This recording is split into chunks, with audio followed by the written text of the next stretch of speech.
for kids. Many people think that all twins are just alike. Well, there are two famous twin boys that will make you think twice about that statement. Oh yeah, Luigi is Mario's twin brother, but there is a big difference between the two of them. Luigi is the younger brother of Mario. He is a bit taller than Mario. He has a different voice too. Luigi says, oh yeah, when he is happy and no when he is sad. Like Mario is related to Peach, Luigi is related to Daisy in the same way. Mario and Luigi are both plumbers. Luigi and Mario are both characters in the video game series Mario Brothers. Luigi's first playable appearance was in Mario Brothers, where he is simply a duplicate of Mario with the same control and abilities. Luigi is green and Mario is red.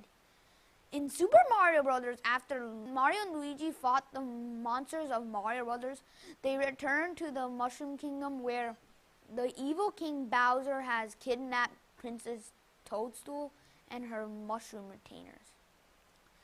Later in Super Mario Brothers, the Lost Levels, the brothers were called to save Princess Peach from the Koopa Troop.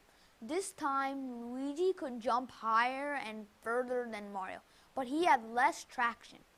Luigi was one of 4 characters in Super Mario Bros. 2 that found himself in a very strange world called Subcon that was under attack. The culprits were King War and his large army of dream creatures. In Subcon, Luigi could jump higher than all of his friends and was second weakest in the group. Bowser, the evil king, now traveled with a massive airship and his children in Super Mario Bros. 3. He transformed all the kings in the world into odd creatures, and then proceeded to make his children king of all the different lands. In this video, Bowser kidnapped Princess Peach while they were away. The Mario Brothers went to the frightening home of Bowser, Darkland, to save the kidnapped Princess Peach. After saving the princess, once again from Bowser, the plumbers returned to their home in the Mushroom Kingdom. The common theme in all of the Mario Brothers games are that Luigi and Mario rescued the princesses from the evil. So even one brother is green and the other brother is red. They are both heroes that work in their world to save good people from evil doers. My name is Varun and I am from Communication Station for Kids. On April 20th, 2010, a massive oil spill began in the Gulf of Mexico from a leaking BP oil rig known as the Deepwater Horizon. CNN News stated that this was the worst accidental oil spill in history. After 3 months of continuous spilling of oil into the ocean, it finally seems to have ended. However, for many of nature's creatures of the sea, it is far too late. According to Bloomberg Business Week, more than 1,400 birds have been rescued throughout the Gulf region and about 3,900 were reported as dead due to the spill. A very powerful yet extremely disturbing photograph taken by Charles Riddle demonstrates how much the oil spill has harmed animals. According to the National Wildlife Federation, marine creatures are also getting harmed by all the oil. Fish poisoned by the oil are no longer reproducing.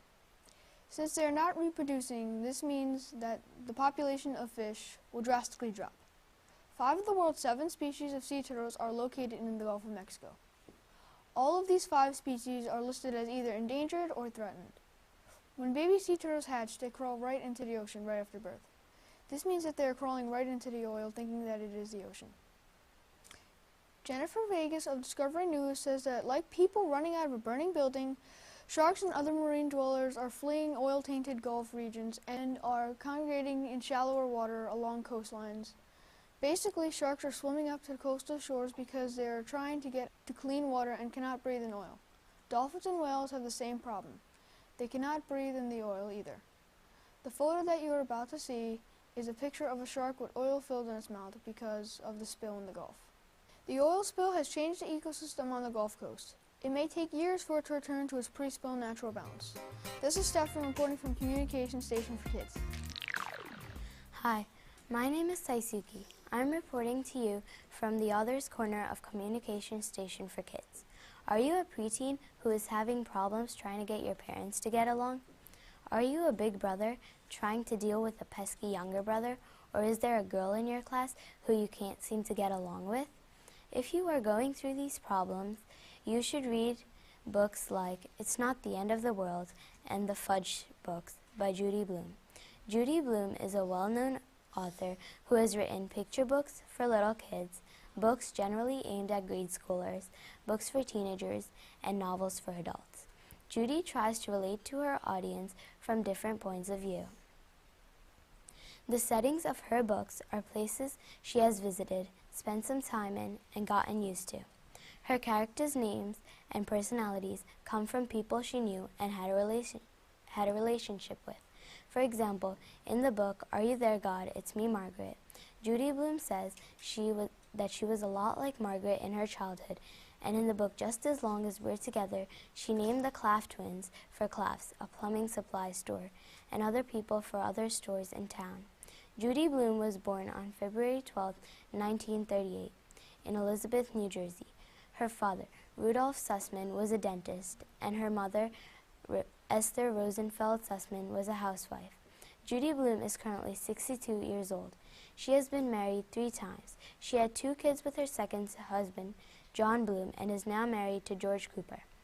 During her childhood, she never thought about being a writer, even though she loved to read good books. She says she never knew anything about writers and that it never occurred to her that authors were ordinary people who made their ideas into stories. She used to make up stories while playing with dolls and while practicing the piano, but she never thought that she would someday become a famous author. Judy says, "My characters live inside my head for a long time before I actually start a book about them. Then they become so real to me, I talk about them at the dinner table as if they are real." This shows why Judy can actually relate to the characters of her book. She has won more than 90 awards and has accomplished many things. More than 75 million copies of her books have been sold, and they have been translated into more than 26 languages. She received a BS in education from New York University in 1961, which named her a distinguished alumna in 1996, the same year that American Library Association honored her with the Margaret A. Edwards Award for a lifetime achievement for the book Forever. Judy Blume still has a few more books planned and is hoping to finish writing a few more. Watch out for her next book because it's probably going to be a big hit. Thank you for watching, and I'm Saisuki signing out from Communication Station for Kids. Radiation poisoning is not an everyday topic of conversation for people, but I think it is fascinating. This is Manas reporting from the science desk of Communication Station for Kids, and it's a topic that is of interest to me. Radiation poisoning is what most people call the condition scientifically known as acute radiation syndrome, or ARS. It was discovered during the late 19th century by scientists who were conducting experiments with the radioactive materials. One famous scientist, Marie Curie, devoted her life to radiation and its uses. She died of cancer believed to be caused by repetitive exposure to radiation. The world was safe from ARS until the mid-1940s when the bombing of Hiroshima and Nagasaki occurred. Cancer and other radiation-associated diseases became more common from that horrible event. Some of the effects of radiation poisoning are severe nausea and vomiting. If someone comes in contact with high doses, he or she will feel this in about an hour. Usually fever or fatigue typically occurs next, followed by possible hair loss, diarrhea, dizziness, and a drop in blood pressure. In cases of severe exposure, death occurs in about half of all cases. Sadly, there are no cures for this sickness, but we have drugs to fight the effects. The current treatment minimizes pain and helps prevent infection and additional problems. It is possible to recover, but it depends on exposure and personal health. There is no guarantee that cancer caused from cellular damage will not develop. Hopefully the world will never experience this disease, but I hope you learned a bit more about its effects. This is Manas from the Communication Station for Kids. This is Judith Leibowitz-Drucker, founder and instructor of Communication Station for Kids. I hope you enjoyed watching the Edison students of our program. Thank you for watching, and we look forward to seeing you again next time.